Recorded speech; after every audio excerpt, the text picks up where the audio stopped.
Bom dia, sexto ano, tudo bem com vocês? Espero que sim. Bom, turminha, vamos começar a nossa aulinha de hoje, dando continuidade ao assunto que iniciamos na aula passada, que era sobre produção do espaço geográfico. Então, turminha, hoje nós vamos trabalhar com povos originários e produção do espaço geográfico.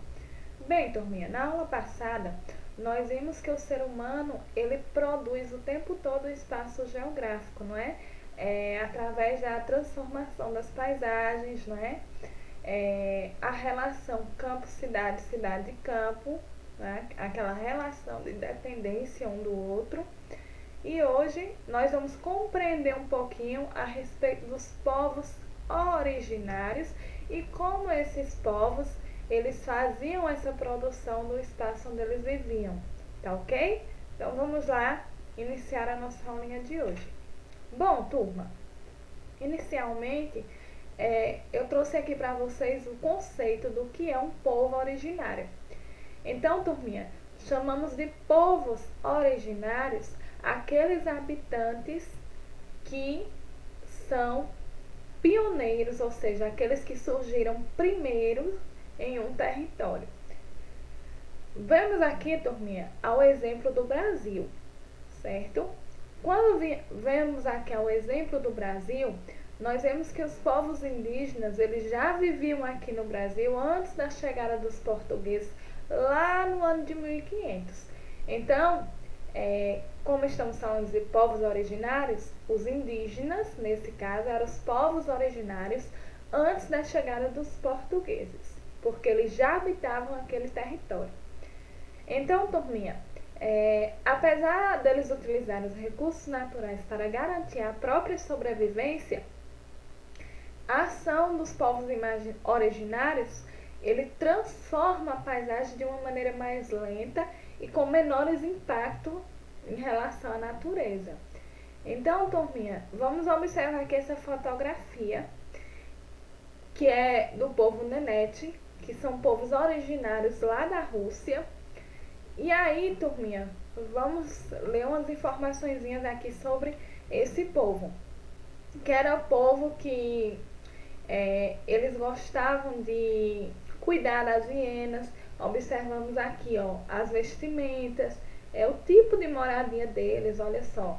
Tá vendo que é aquela coisa bem primária mesmo e aquela coisa de explorar bastante os recursos naturais disponíveis ali naquele território, naquele lugar onde eles estão instalados.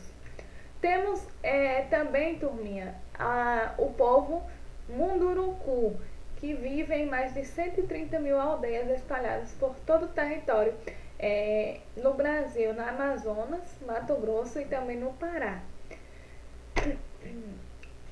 Então, turminha, esse povo eles moram próximo às margens dos rios, nesse caso são os rios Tapajós, Telespires e Cururu.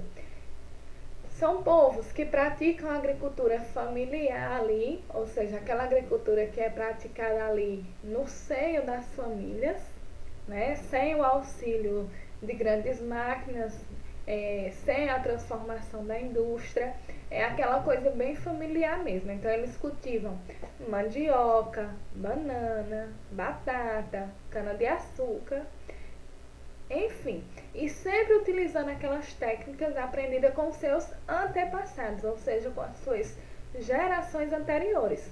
Não é como a gente viu na aula passada a questão da transformação, né, da indústria,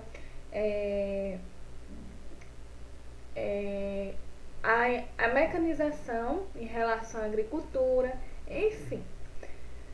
Esses povos, turminha, eles também se caracterizam pela caça e pelas pescas de acordo com as estações do ano. E a partir daí é que eles conseguem obter renda e comprar os seus produtos. Então, algumas comunidades produzem farinhas e coletam castanhas que são vendidas nas cidades. Então, eles lutam pela posse de suas terras e contra as construções das usinas hidrelétricas. E aí, turminha, quando a gente fala desses povos originários, muitas vezes as terras onde esses povos habitam, eles vivem, e as quais eles têm o direito porque já habitavam lá naquele território, ou seja, eles são originários, eles acabam sendo cobiçadas. Aquela terra ali, ela termina sendo cobiçadas. Por quê? Porque elas têm um valor importante do ponto de vista para a gente ver aí do latifúndio, né? Que é uma questão que a gente vai ver lá na frente. Por que, turminha, elas têm essa cobiça? Porque elas são importantes reservas de água, de vegetação e minerais, o que causa conflitos em diversas partes do nosso planeta, né? Então essas terras onde esses povos vivem, elas são muito cobiçadas por isso. E por que, turminha? Por que todo esse interesse? Justamente pela questão econômica, certo? Então, como essas terras elas têm um grande potencial, os governos e as empresas elas buscam isso, elas buscam se apropriar daquelas terras para poder realizar grandes projetos econômicos e etc. Então, turminha, essas populações, esses povos originários, para eles, deixar suas terras significa abandonar o seu modo de vida, né? Ali, tudo que eles aprenderam com seus antepassados, né? Então, se eles deixarem essas terras, eles vão perder sua cultura, enfim, né? Porque eles já estão habituados ali àquela rotina, aquele modo de vida. E no Brasil, turminha, esses povos indígenas, eles lutam há muitos séculos pela obtenção do direito à posse dessas terras, não é? Por quê? E eles têm esse direito porque justamente eles foram os primeiros a habitarem aquela região ali, aquele território. Vamos aqui, turminha, observar agora a seção Interagir com Mapas, que vocês podem estar aí acompanhando lá na página 88. Então, turminha, nós temos aqui 2 croquis. Então, já estudamos anteriormente, no nosso capítulo anterior, que os croquis são representações da paisagem de forma mais simples, sem precisar de grandes técnicas rebuscadas. Ou seja, somente a partir do desenho a gente consegue desenhar ou descrever aquela localidade que a gente quer. Então, turminha, nosso primeiro croquis, essa imagem aqui, ela representa uma aldeia linear, com as moradias dispostas em fileiras. Então, observamos aqui, ó, o tipo de moradias, podemos ver que elas são construídas todas enfileiradas. Já que no nosso croquis 2, podemos observar umas aldeias que estão dispostas na forma de um U. Olha aqui, ó, tá vendo? Se a gente observar aqui esse desenho aqui, ele vai formar justamente a letrinha U, diferente dessa outra aldeia aqui. Então, esse tipo de aldeia em forma de U, elas pertencem ao povo Suluí. Continuando aqui, turminha, lá na página 89, uma observação importante que não podemos deixar de pontuar. Muitas vezes, o que foi ensinado que todos os índios eles moram em ocas e várias ocas formam uma ocara. Então, turminha, isso a gente já vê ao longo dos nossos estudos, né, aí nos nossos anos anteriores, né? Então é de costume a gente ver que os índios realmente moram em ocas.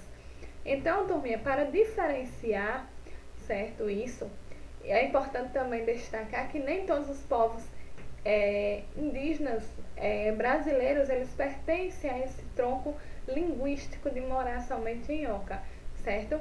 Portanto, é preciso identificar o grupo a que determinado índio pertence para podermos afirmar o nome de sua moradia. Por isso que a gente tem aí vários tipos de moradia, vários tipos de aldeias diferentes. É o que a gente vai ver aqui mais na frente, na nossa atividadezinha. E vamos lá. Olha só, é o que eu falei para vocês. Então, como a gente viu nos croquis, lá na página 88, a gente vimos 2 tipos de construção de moradia. Uma em forma linear e a outra em forma de U.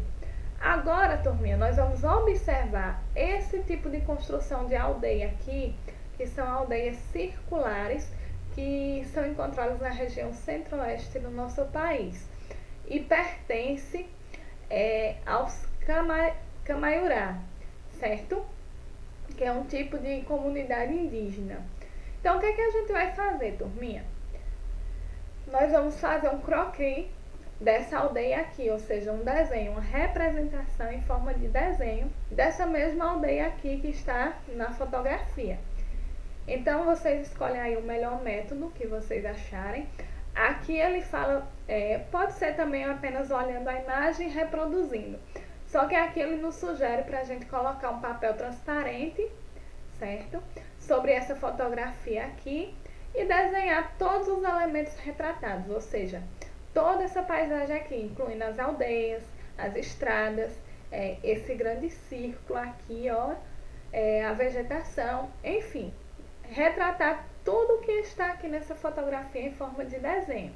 Lembrando que o croquis, ele não precisa de escala, nem de legenda. Por quê? Justamente porque é um tipo de representação bem mais simples e que a gente pode fazer à mão. Então, ela aqui ainda sugere, ó, para diferenciarmos usando cor para as casas, para a floresta, para áreas comuns. E ele pede também para a gente elaborar uma legenda e um título.